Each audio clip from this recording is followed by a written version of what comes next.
കേരളത്തിന്റെ സ്വന്തം തിരുവാതിരകളി അത് ചൈനയിലെ വൻമതിലിന് മുകളിൽ അവതരിപ്പിക്കുന്ന ഒരു കാഴ്ച എത്ര മനോഹരമായിരിക്കും. ഒരു കൂട്ടം മലയാളി മംഗമാരാണ് അതിന് നേതൃത്വം നൽകിയിരിക്കുന്നത്. ചൈന വൻമതിലിന് മുകളിൽ തിരുവാതിര കളിച്ച 9 അംഗ വനിതാ സംഘം. തിരുവമ്പാടി സ്വദേശിനിയും നീലേശ്വരം ഗവൺമെന്റ് സ്കൂൾ അധ്യാപികയുമായ ഷീജയുടെയും കണ്ണൂർ സ്വദേശിനി ലീനയുടെയും നേതൃത്വത്തിലായിരുന്നു ഈ തിരുവാതിരകളി. ആ റിപ്പോർട്ട് കണ്ടുകൊണ്ട് ഗുഡ് മോർണിംഗ് കേരളം ഇവിടെ അവസാനിക്കുകയാണ്.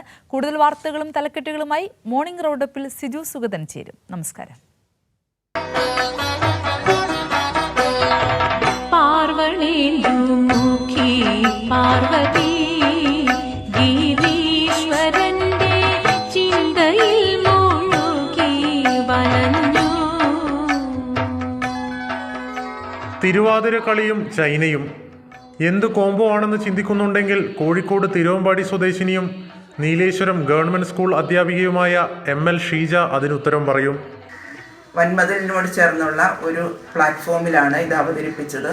ആ സമയത്ത് അതുവഴി വന്ന വിദേശികളടക്കം മലയാളികളും വിദേശികളും മറ്റ് ഇന്ത്യൻ സംസ്ഥാനങ്ങളിൽ നിന്നുള്ളവരൊക്കെ അവിടെ ഉണ്ടായിരുന്നു.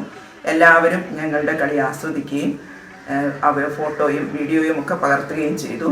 അങ്ങനെ ചൈനയിലെത്തി നമ്മുടെ കേരളത്തിൻ്റെ മഹത്വം അവിടങ്ങളിൽ പോലും എത്തിക്കാൻ കഴിഞ്ഞു എന്നുള്ളത് വലിയ ഭാഗ്യമായി കരുതുന്നു.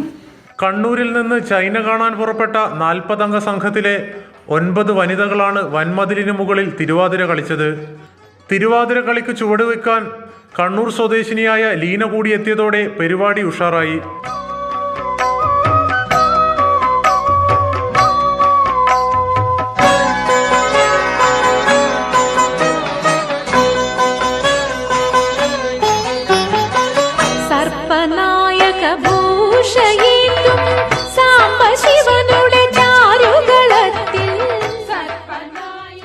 കേരളത്തനിമ ഒട്ടും ചോരാതെ സെറ്റ് സാരി ഉടുത്താണ് തിരുവാതിര കളിച്ചത്. കണ്ടുനിന്ന വിദേശികൾക്കും പുത്തൻ അനുഭവമായി. കൈരളി ന്യൂസ്, കോഴിക്കോട്.